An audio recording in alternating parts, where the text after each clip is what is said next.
Hi welcome back. ഇന്ന് ഞാൻ വന്നിട്ടുള്ള നല്ല വെറൈറ്റി ആയിട്ടുള്ള ഒരു സ്നാക്കിൻ്റെ വീഡിയോ ആയിട്ടാണ്. വീട്ടിലുള്ള ചേരുവകൾ മാത്രം വെച്ച് ചെയ്തെടുക്കാവുന്ന നല്ല അടിപൊളിയായിട്ടുള്ള ഒരു സ്നാക്കാണ്. അപ്പോൾ എന്താണെന്ന് നമുക്ക് കണ്ടു നോക്കാം. ആദ്യമായിട്ട് ആരെങ്കിലും ഒന്ന് കാണുന്നുണ്ടെങ്കിൽ ഒന്ന് സബ്സ്ക്രൈബ് ചെയ്ത് സപ്പോർട്ട് ചെയ്യണം. കൂടാതെ നമ്മുടെ സ്ഥിരം കൂട്ടുകാരാണെങ്കിൽ ഒരു ലൈക്ക് തന്നിട്ട് വേണം വീഡിയോ കാണാനായിട്ട്. അപ്പോൾ വീഡിയോ എന്താണെന്ന് നമുക്ക് കണ്ടു നോക്കാം. ഞാനിപ്പോൾ ഒരു കപ്പ് പൊരി എടുത്തിട്ടുണ്ട്. ഈ പൊരിയെ നമുക്ക് ഒരു മിക്സിയുടെ ജാറിലോട്ട് ഇട്ട് കൊടുത്തിട്ട് നല്ലവണ്ണം ഒന്ന് പൊടിച്ചെടുക്കണം. നല്ലവണ്ണം പൊടിച്ചെടുത്തിട്ട് വരാം. ഈ പൊരി എല്ലാവരും വീട്ടിലും കാണുന്ന ഒന്നാണല്ലോ. അപ്പോൾ അതിൻ്റെ പേരിലാണ് ഞാൻ ഇത് വെച്ചിട്ട് ഒരു റെസിപ്പി കണ്ടുപിടിച്ചത്. അപ്പോൾ നമുക്ക് എന്താണെന്ന് നോക്കാം. അതിനായിട്ട് ഞാനിപ്പോൾ അതൊന്ന് പൊടിച്ച് വരാം. അങ്ങനെ പൊടിച്ചെടുത്ത പൊരിയെ നമുക്കൊരു പാത്രത്തിലോട്ട് മാറ്റി കൊടുക്കണം.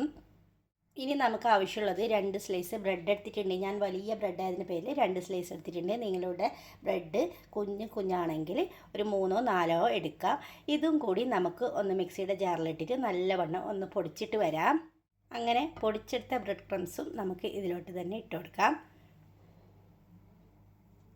ഇപ്പം ഞാൻ റോസ്റ്റ് ചെയ്തെടുത്തിട്ടൊന്നുമില്ല, അങ്ങനെ തന്നെ പൊടിച്ചെടുത്തിട്ട് ഇതിലോട്ട് ചേർത്ത് കൊടുക്കുകയാണ് ചെയ്യുന്നുള്ളത്.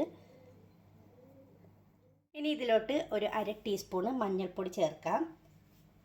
അധികം ചേരുവകളൊന്നുമില്ല, പെട്ടെന്ന് തന്നെ നമുക്ക് തയ്യാറാക്കാം. നല്ല വെറൈറ്റി ആയിട്ടുള്ള ഒരു റെസിപ്പിയും കൂടിയാണ്. ഇതിലോട്ട് 1/2 ടീസ്പൂൺ തന്നെ സാമ്പാർ പൊടിയാണ് ഞാൻ ചേർക്കുന്നത്. അതും എല്ലാവരും വീട്ടിൽ കാണുമല്ലോ. അപ്പോൾ എല്ലാ വീട്ടിലുള്ള ചേരുവകൾ മാത്രമാണ് വെച്ച് ചെയ്തിട്ടുള്ളത്.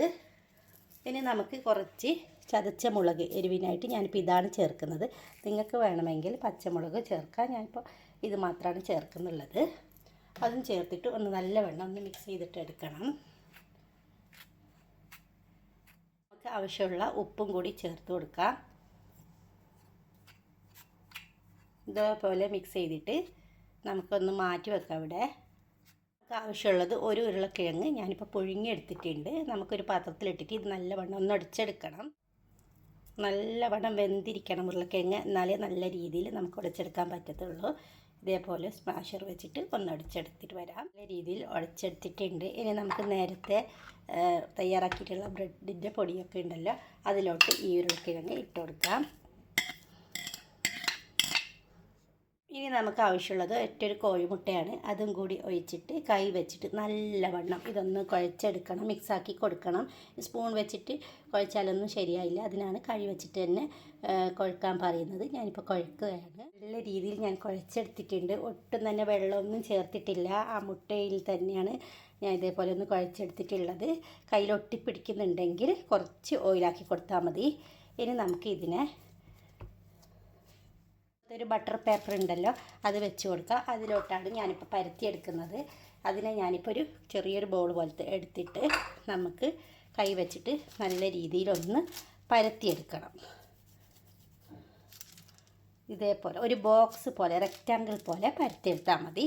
ഈ ബട്ടർ പേപ്പർ വെച്ചത് എന്താണെന്ന് വെച്ചാൽ ഒട്ടിപ്പിടിക്കാതിരിക്കാൻ നമുക്ക് ഇതിൽ നിന്ന് പെട്ടെന്ന് എടുക്കാനും സഹായിക്കും. അതിൻ്റെ പേരിലാണ് ഞാനിപ്പോൾ ബട്ടർ പേപ്പർ എടുത്തിട്ടുള്ളത്.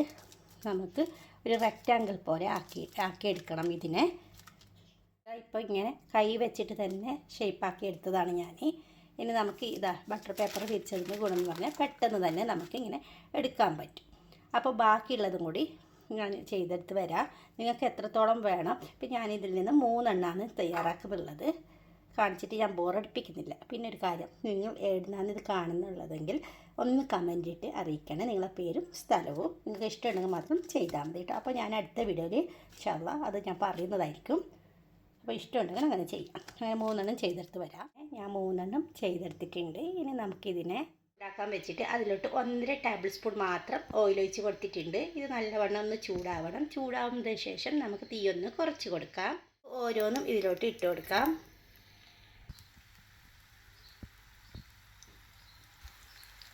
അങ്ങനെ ഇപ്പോൾ എല്ലാം ഞാൻ ഇട്ട് കൊടുത്തിട്ടുണ്ട്. ഞാൻ പറഞ്ഞില്ല, തീയൊന്ന് കുറച്ച് കൊടുത്തിട്ട് എല്ലാ സൈഡും ഒരുപോലെ ഒന്ന് ഗോൾഡൻ കളർ പോലെ ഒന്ന് വേവിച്ചെടുക്കാം. ഇനി നമുക്കിതിനൊന്ന് തിരിച്ചിട്ട് കൊടുക്കാം. ഞാനങ്ങനെ തിരിച്ചിട്ട് കൊടുത്തിട്ടുണ്ട്. ആ സൈഡും ഒന്ന് ഇതേപോലെ ഒരു മൊരിഞ്ഞാൽ നമുക്കിതിൽ നിന്ന് കോരി മാറ്റാം.